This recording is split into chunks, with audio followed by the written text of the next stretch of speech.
Say yes to new beginnings. Yes. Say yes to new standards of excellence. Yes. Say yes to engaging reportage with a difference. Yes. Introducing Yes International Magazine.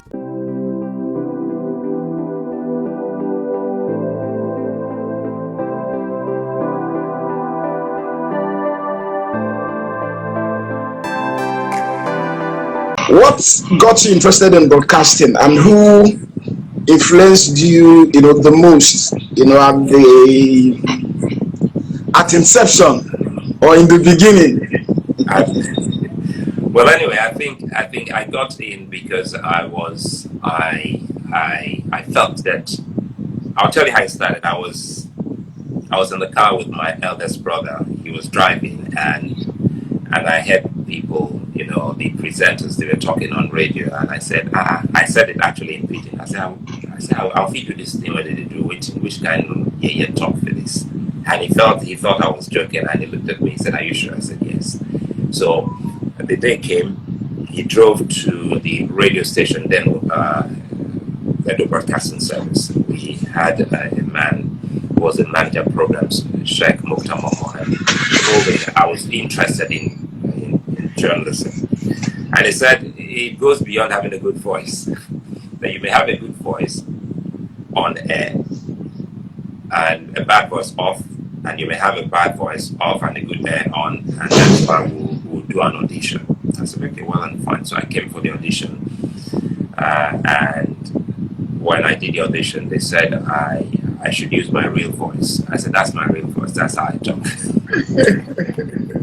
And I was given a program. So I started from my first year in school. I was in 100 level Uniben, and I already started radio. So 2 weeks down the line, I was placed on television. So I was on, back in the day, radio, most state-owned stations, they have the radio arm and the television arm, so I was on both. And if you remember, the one of the general managers of Metro FM, Cordelia then, was doing her NYSC while I was coming in. So she was like a big mentor to me then in the broadcasting service. So I would say it was until I started that I started taking interest in some Nigerian broadcasters, notably John Momo. But before then, I was looking outside Nigeria. I was engrossed in listening to the shortwave band on radio. I could tune shortwave band to listen to people like Ray McDonald. Ray McDonald was with the VOA then, Voice of America. So Ray McDonald was doing top 10. So I was just aping Ray McDonald. Aping as in, I never knew anything about pronunciations, but I wanted to know why he spoke differently. So if you went, because he was doing the top 20 countdown then for Billboard. So if he was supposed to say bomb, and then I thought it was bomb, and I will see that the B is silent. So I thought, okay, so he's not saying bomb, so it's bomb. So I was picking all of that until pretty much later when I had finished school and I came to Radio Nigeria. Then I joined, Radio Nigeria. I went to Radio Nigeria training school, and I realized that there was actually a book different from the dictionary, because then I started looking at dictionary to learn pronunciation on my own. So I think the interest is first outside influence, specifically Ray McDonald, and later on I was watching NTA, watching how these people read news, and I've always felt that I could do better. Interesting. Now the interest, and the love for broadcasting, what would you say has sustained it? What has kept it going? When you said we were going to look at some of the key things of, features or attributes of a good broadcaster, and I said, well, I think that is one of the key things, the interest. If you don't have that love, you don't have the interest, then you fizzle out. And you remember there was a time I left, I was head media, communication for electricity, but I left, I came back. maybe I came back too early, but the truth is that I came back. I still would have come back. And so I didn't take no, how they say it, I didn't take nonsense from anyone because I felt I always have a second job somewhere. So that's one thing about having the interest. If you're a journalist, you're a journalist. Today, like what you're doing, that is why today, when people ask me, who are you? I say, I no longer use the word broadcast journalist. I tell you I'm a journalist. Look at Azu. Azu is doing broadcasting today. You've always done, no, you see, once upon a time, you've always done print. Then later you went online. Today, you're doing broadcasting, electronic. So, are you going to introduce yourself and say print, electronic? No, you are a journalist. So, if you want to divide it or separate us, that's your headache. But the truth now is that journalism has many, it's like an octopus. So I was doing, corporate communications with the electricity company, and I said the interest has always been there. So I was also doing my thing on the side. Perhaps I think I'm going to give, this is an exclusive to you. One of the main reasons I left ICO was because some individuals felt I shouldn't do journalism on the side, and I'll tell you, I spoke to Al Jazeera at that point in time when COVID came. The index case of COVID, you remember that, was in Ogun State, the man who appeared at Lafarge cement industry. So at that point in time, when he appeared at Lafarge, I streamed for Al Jazeera, and Al Jazeera approached me as a journalist. So I spoke as a journalist, and some busybodies felt that no, you shouldn't have used the name journalist. You should have used the name that you are head media echo. I said no. The whole essence is me as a journalist, and on account of a journalist who still practices, that you can't say you are an engineer because you are now maybe head of an electricity company. You stop being an engineer. Once a professional, you're always a professional. So if you're a medical doctor, you now find yourself, managing a poultry farm, it doesn't stop you from being a medical doctor. You're still a medical doctor. So, and I said, hey, come on, if that's what it is, hey, come on, this is me, Sulaiman. I'm not here from contract. Take your job. Don't tell me no crap. I'm out of here, and I worked. So that's the first time I'm telling anyone, because it is you, a journalist, you will understand.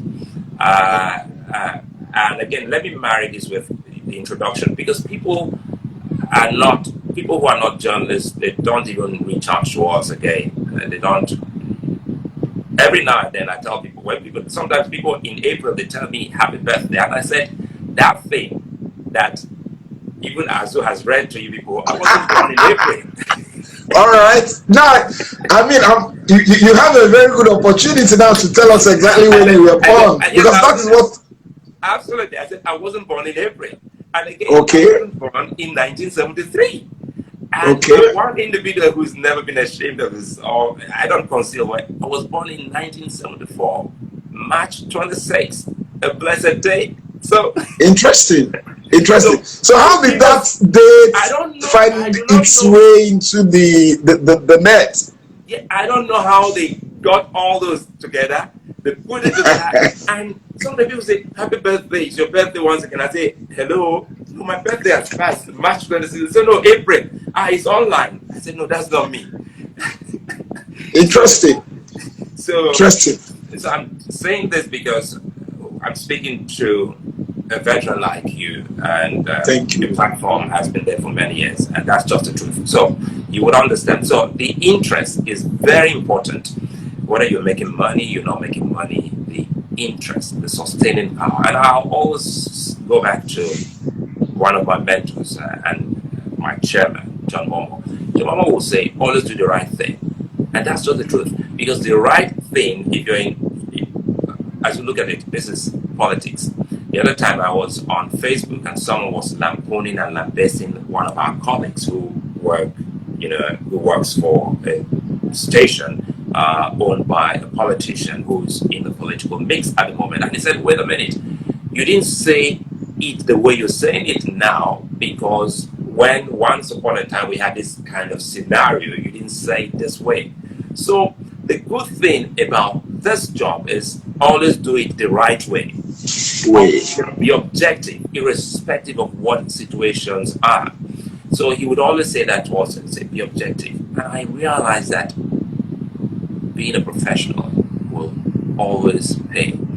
If you cut corners, it takes only, a second for you to go down. When people tell us, when, I was with my colleagues, we were on national television, they go today, they can say, see, mom, see, I did talk. Yeah, person. Na APC man, they don't give out money. Then after a while again, someone will say, see, head, yeah, person, now PDP person. Do you know what it then means? It means you're doing the right thing, because sometimes you're speaking to a side, to what, interest aside, and another time you're speaking to what actually displeases the side. So bottom line, the interest must be there. If you don't have the love, the interest for the profession, trust me, you will never do well. You will always want to bounce and take a walk. Interesting. Now, if you had not gone into broadcasting, which other profession would you have gladly, gone into? Perhaps I would have gone into teaching. Yes. Teaching. Yes, I love teaching. Even though once I tried, marking some scripts, I was I was told that very strict. That I wasn't doing well, that I was going to fail everybody, and I said, well, if you failed, you failed. So what's the point in trying to give you a little bit of mark? So I think, and I still think I'll go into teaching. I look forward to teaching, communications, spoken communication, poetry, and of course, culture, lesson, and PR. I think I want to go into all of that as I get older. Interesting. Now, I need you to tell us your most memorable outing as a broadcaster. Well, I think off the top of my head, I'll recall one of it was when we were coming on Sunrise Day, myself, Chamberlain, and Markwell, and there was this terrible accident on that long bridge, the Kara axis, where they sell cattle, cows, and it affected everyone. And I was producing the program at that point in time, so I called Chamberlain, where are you? He said he's stuck in that traffic. Markwell was also stuck in the traffic. And I was also stuck in that traffic. And that's one of the beauties, that's one of the key things people don't understand about the profession. So I placed a call to the chairman. He was out of the country then, and I said, we're all stuck. Can we, then there was no Zoom, it was just Skype. I said, can we do the show from location? And that's one thing about him. He says, if you think it's possible, go ahead. And I said, Chamberlain, and they deployed 3 drivers to all of us to look for us. They were tracing us in that traffic to take our cards. And each one of us logged onto our devices on Skype. And we connected to the station and we ran that show from location until the satellite equipment came to us and we were doing that live coverage on that. And instead of us to have a 2-hour show from 7 to 9 o'clock, Shana, we don't put ourselves in trouble. Then the management said, you know how journalism is, stay on the story until it's over. So we decided to stay on that story. So we didn't leave that location until close to noon.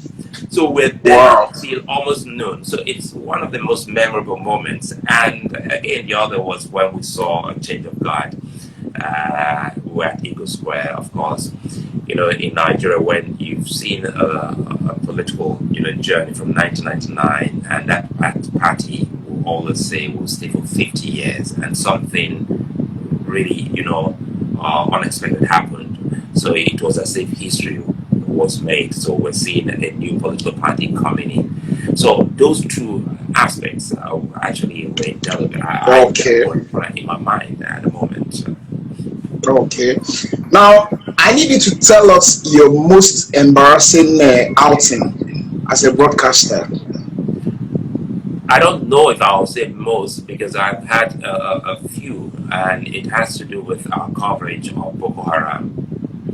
And I'm Muslim, because I'm Muslim, sometimes people call me on air, and they get to a point, they look at you as if it's a case of Islam versus Christianity, and you're asking questions, and it's time for you to look through social media. In fact, that was how I got my thick skin. And you go through social media and someone looks you in the eye because you have a Muslim name and you're Muslim, he or she thinks that you're from the core north, and he goes see them Fulani, now how they kill people, Boko Haram and all that. And one embarrassing moment was saved by my colleagues. And I'll tell you the beauty of having colleagues who understand the profession. And the man looked me in the eye and he told me some things that were not in the Quran. And he was saying that X, Y, Z were in the Quran, and that's why people are killing and slaughtering people. And I was silent, because if I tried to, make him see reasons or counter him and say, this doesn't exist, it would seem as if we're having a fight because I'm Muslim. So the moment I was silent, Chamberlain and Markware, they dogged it, because on their devices they have all of those information. So they dug into their devices and they said, no, wait a minute, that's not in the Quran. Can you tell us what part of the Quran? So it became a fight of like, oh, okay, I don't shut up.